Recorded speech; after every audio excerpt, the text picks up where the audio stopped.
meeting with Vladimir Putin and also Donald Trump's, I believe, disastrous meeting with our European allies as well. I mean, former CIA analyst, former CIA director John Brennan, former CIA analysts are looking at this and saying, wow, Putin was able to manipulate Donald Trump hook, line, and sinker. Putin was a former top KGB member. He knows how to develop sources, how to develop people, how to manipulate people. And some of the manipulation tactics just seem so obvious. Maybe others were a little less subtle. I don't know. They all seem pretty obvious. And Trump bought into all of them. I mean, Trump came back parroting Putin's talking points. Trump was saying no ceasefire. Donald Trump was saying we need to redo all of our elections in the United States because Putin told me that the 2020 election was rigged. Putin told me we're hot as a pistol. Putin said the country's as hot as a pistol. Vladimir Putin said it.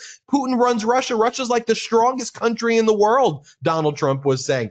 Putin turned Donald Trump into literally Putin's PR guy, and Trump came back. He's like Peskov, and he's been just saying, Peskov's Putin's PR guy, and Trump's been just saying all the Putin talking points. It reminds me of this article from Foreign Policy that I read back in July. I've shared it with you all before. When the threat is inside the White House, what CIA insiders make of the MAGA moles and toadies now in charge of U.S. national security. You go and you read it. It's like, with Ratcliffe in charge, John Ratcliffe, who's a Trump lackey at the CIA, the MAGA warrior Kash Patel running the FBI, the conspiracy theorist Tulsi Gabbard overseeing national intelligence, and the Christian nationalist Pete Hegseth at the Pentagon, Trump has created the makings of a national security nightmare. Quote, totalitarianism in power invariably replaces all first-rate talents, regardless of their sympathies, with those crackpots and fools whose lack of intelligence and creativity is still the best guarantee of their loyalty, Hannah Arendt observed decades ago. I mean, that's so on point. You take a look at what John Brennan, former CIA director, turned MSNBC analyst, here's what he had to say. He's worried that Putin may have microchipped Donald, the beast, when Trump put Putin in. Here, watch what he says. Let's play it. So I think you could see on Putin's face, he felt very, very comfortable. And the fact that he was given a ride then in the presidential limousine, the Beast, I certainly hope the Secret Service has swept that vehicle very well in terms of any type of, small microchip that might have been put in the vehicle. But then in the press conference, Putin looked chipper. He looked upbeat.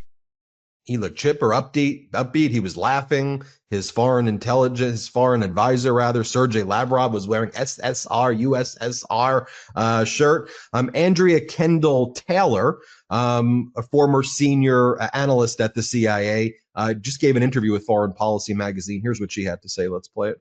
Many people now see with the summit that the worst fears of the analytic community going into the summit now appear to be in play. So number one, it was just the pageantry that we talked about. So Putin was able to secure this meeting on US soil with a US leader. He stood on the stage during the press conference and parroted his view of the war, how it started and what it's about, without any rebuttal from the US president. One of the things that I fear the most is that he was successful in driving a wedge between the US on the one hand and Europe and Ukraine on the other, by now putting the impetus back on the Ukrainians. I mean, I think that was one of the key goals that Putin had coming into this, was to say yes, but appear pragmatic, appear like he was ready to make a deal, and then frame the Ukrainians as the one being the barrier to peace. And I fear that's where we sit today.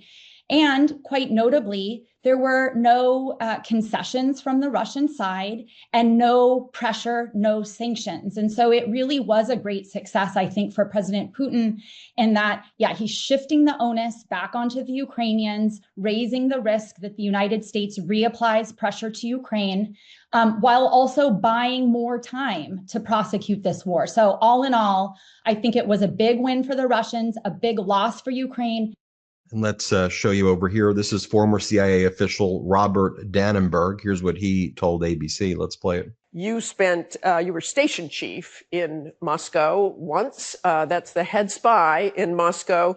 You knew Vladimir Putin at the time. He, of course, has that intelligence background as well. How did that play into what you saw play out in Alaska? Yeah, thank you. People talk a lot about Vladimir Putin's background as a KGB officer. But what does that mean? It means he's a detail guy. It means that he's a guy who understands intelligence and its importance for him as a head of state. He will have spent hours preparing for his meetings with Donald Trump. I think this was the 7th one that they've had, and he will have carefully factored in what his intelligence services tell him about Donald Trump and what's going on in the United States in his preparation for his meeting with the president on Friday. So how did you see that play out, really?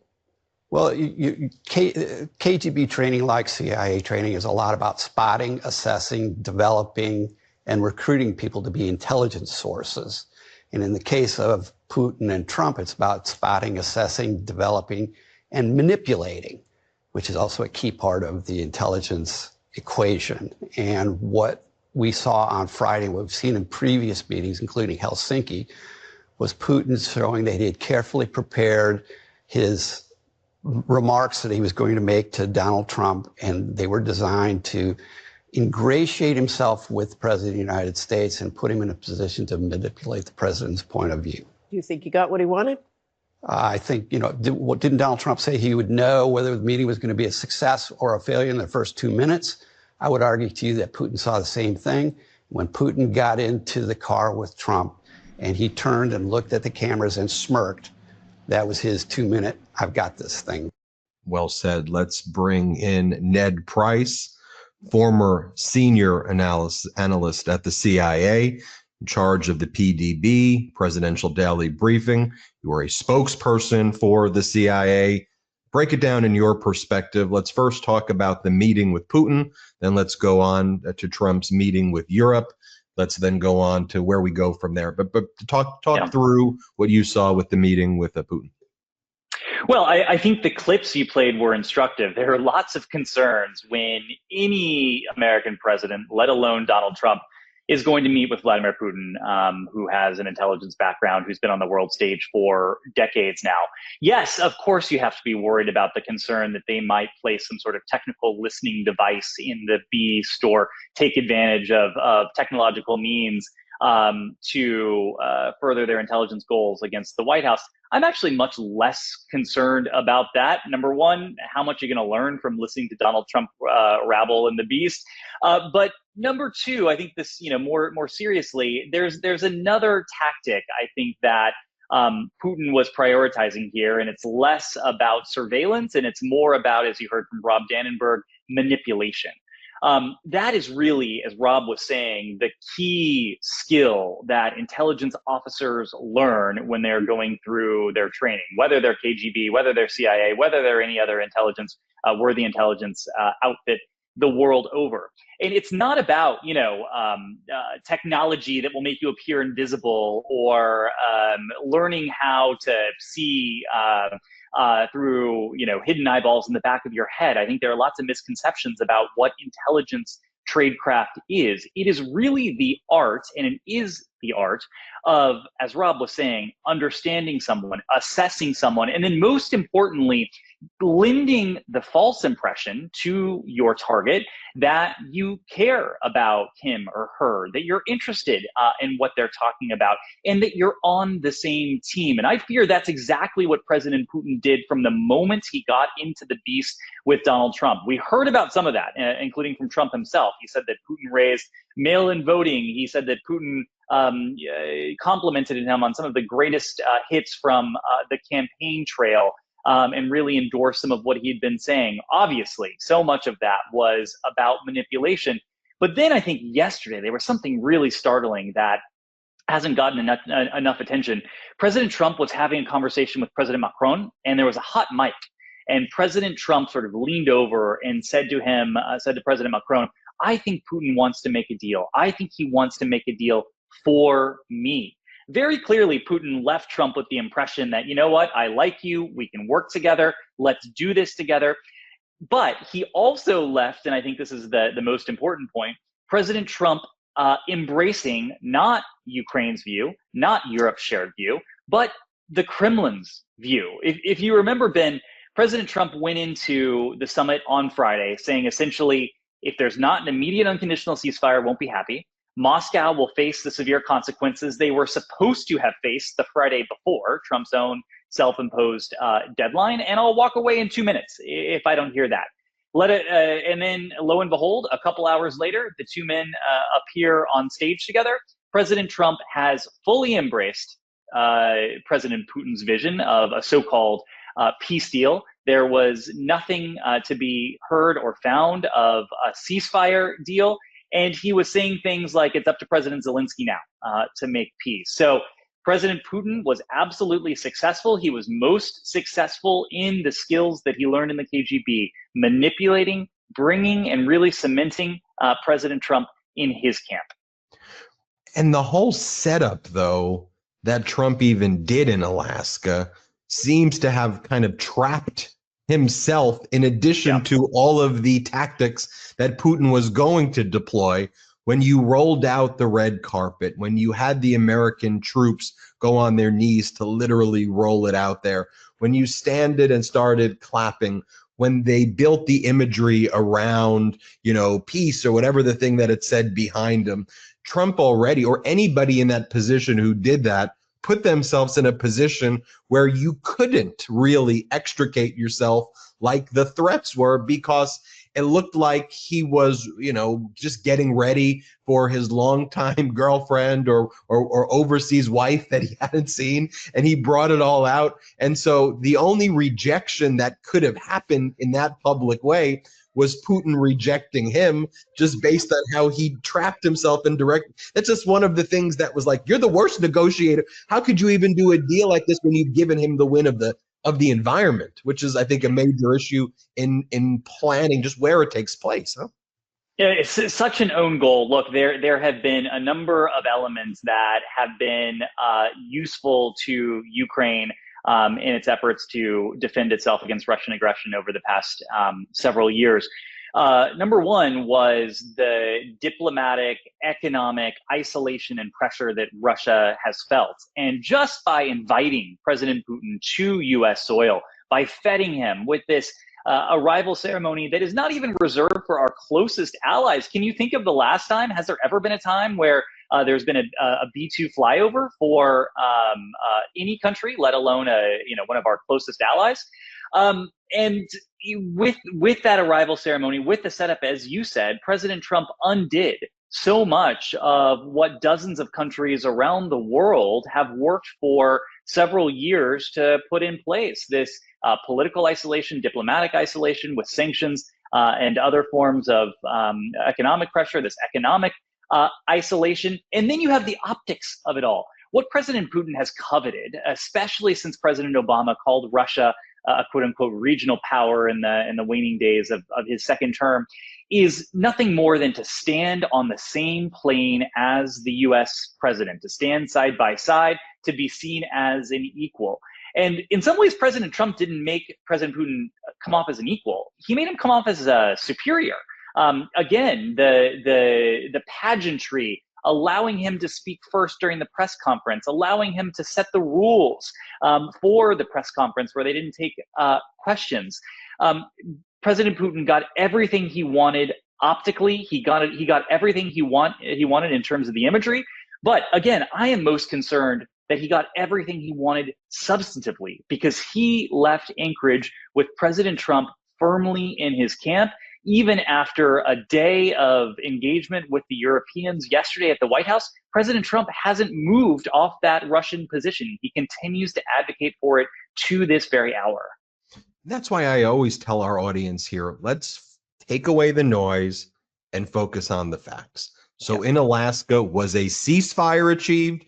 Because that's what everybody said the goal was. That's what Trump said the goal was. The answer is no. So then as you start looking at, well, what happened with Europe? Did Putin agree to a trilateral meeting with Zelensky and Trump? Well, that didn't happen. Did Putin agree to these Article 5 like guarantees, is what the Trump regime is saying, and then that's being parroted by the media. Trump says Putin agreed to Article 5 guarantees where with either a NATO force or European soldiers in Ukraine. And Russia's out there saying pretty clearly in their media, no, we've never said that. We're not doing that. and they've never agreed to the ceasefire, as I said before. So I guess in some ways, too, it's concerning because I feel our media is complicit in continuing this Trump said, but not letting us know how dire it was, because I want to get your take on it. To me, the European meeting, from an American standpoint and our geopolitical interests, how could it be viewed as anything but like one of the biggest failures ever? Look, there's been a lot of fawning coverage of what happened at the White House yesterday. And if you grade on a curve, if you grade on the Trump curve, yes, it was a good meeting in the sense that President Zelensky was welcomed back to the White House. President Trump said nice things to him. He said nice things back to President Trump. President Zelensky wasn't thrown out on the street after 45 minutes. In fact, he was there for several hours. Several other European leaders were there. They fawned over President Trump. So in that sense, again, the imagery was good. It was certainly, when it comes to Ukraine, far better than what happened at the end of February. And if that's what we have to choose from, either February or yesterday, I'll take yesterday. I'll take yesterday any day. But when you, just as you said, take a step back and think about the facts, President Trump went into the meeting yesterday, coming off his meeting with President Putin in Alaska on Friday, embracing President Putin's proposal for a so-called peace agreement, rejecting the idea that the shooting needs to stop first in the form of a ceasefire, something that Europe and Ukraine have been unanimous and consistent in saying.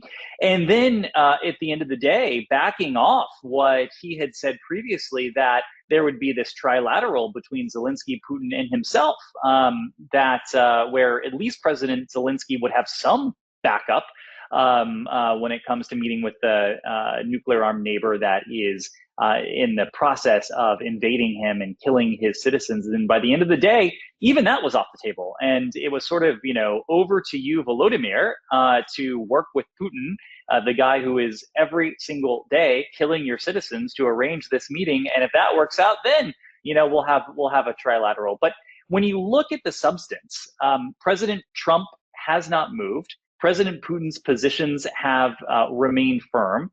And President Trump, despite all the happy talk in the room yesterday, was parroting exactly what President Putin has pushed on him. So, Ned, play this out, I guess, short term and long term. Yep.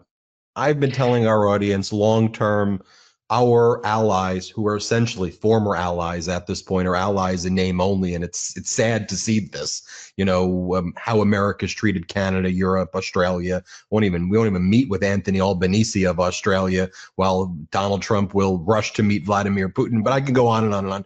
India, others. De-risking from the United States. I think we see what Rubio talked about, a multipolar world. Although Rubio, I think, expected America to be one of the most powerful poles, but I think we're looking weaker and weaker. But I want to hear your assessment of the longer term. What about the shorter term? Like, how does Ukraine and Europe and the coalition of willing, as you see it, with all of this, with what Trump's can clearly easily get pulled back into with Putin. Yeah. What are they doing in terms of hanging on in their mind for the next 4 years? Do they take just a defensive posture, try to increase as many Russian casualties as possible, hope we get past these next 4 years, save as much of Donbass as you can, even with some incremental Russian advancement? What do you see the short term and then the long term situations developing? Yeah, well, first the short term, and I'll tell you my fear. My fear is that President Putin is again just playing for time, and his apparent rejection of a trilateral meeting, to me, is a data point. It's not dispositive, but it is a data point that he doesn't intend to meet with President Zelensky. That he is willing to stand up President Zelensky, but he didn't want to also, at the same time, stand up President Trump. And so by disaggregating them and potentially suggesting, maybe Volodymyr and I will get together first, and if that goes well, we'll bring you into it. That's just his stall tactic. And I would actually be surprised if a meeting between Ukraine and Russia at the leader level materializes over the coming weeks. And even Russian media is starting to say the issue was broached as to whether there could be more senior level contacts. It's very, very non-committal, and I don't think that's a very good sign. So I think the task That's between Russia and Ukraine. If there's a trilateral following that, great. I think that will be to certainly Ukraine's benefit and to Europe's benefit. But I think the real task between the United States and Europe and Ukraine over the short term is to work out these security guarantees and what exactly that looks like, what the United States is going to contribute. Here again is a concern because the security guarantees, in one sense, that's actually the easier part of the equation. We are really negotiating between and among our allies and partners, Ukraine, Europe, and others. Russia shouldn't get a veto over what security guarantees Ukraine gets, but here too, the Trump administration might see otherwise, tragically. The real difficult question comes with the idea of land and territory. And, on one level, you can guarantee a really terrible deal, and that will just be tantamount to surrender. If you're guaranteeing Russia's permanent possession of 20 or 20+% of Ukrainian territory, along with no NATO, along with no military, along with potentially a change in government, that guarantee isn't worth anything, and it's not something we should be pushing for. So really the territorial question is going to be the more difficult one.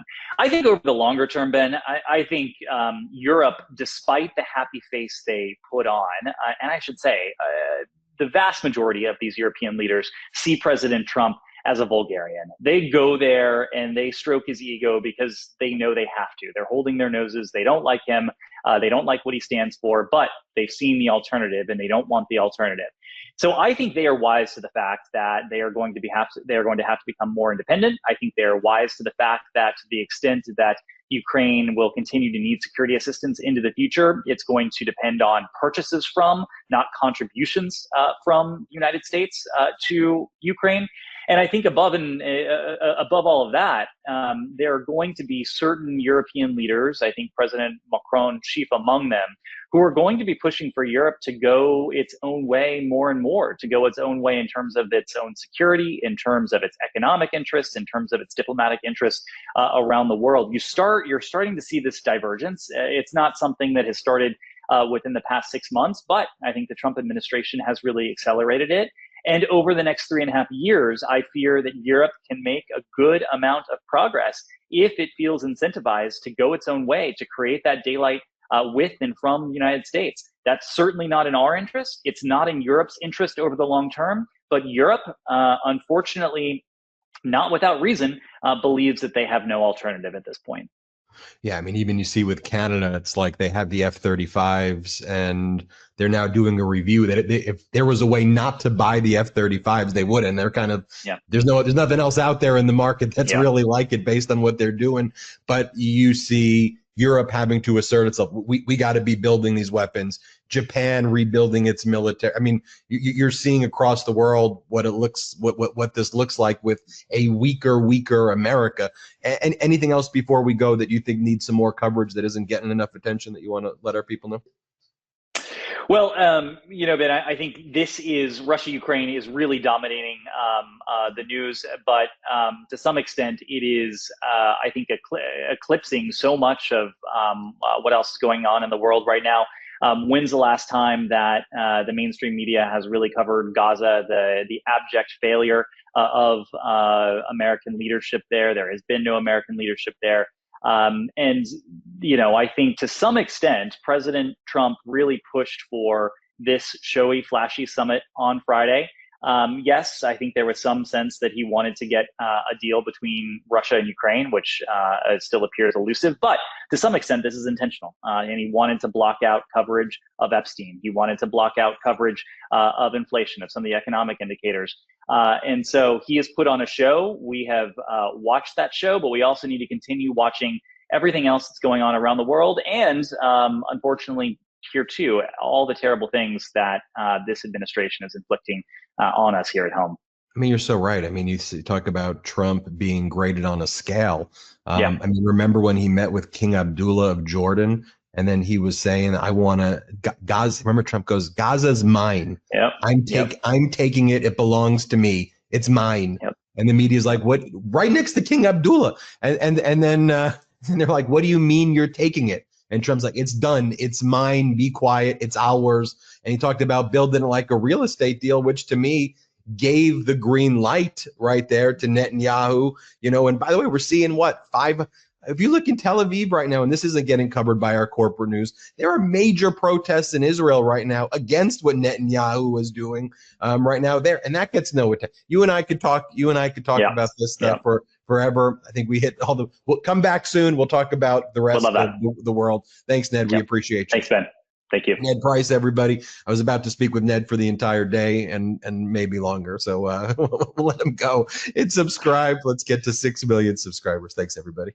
The truth is more important than ever. Check out our new Truth Over Lies collection at store.MeidasTouch.com. All 100% USA union made.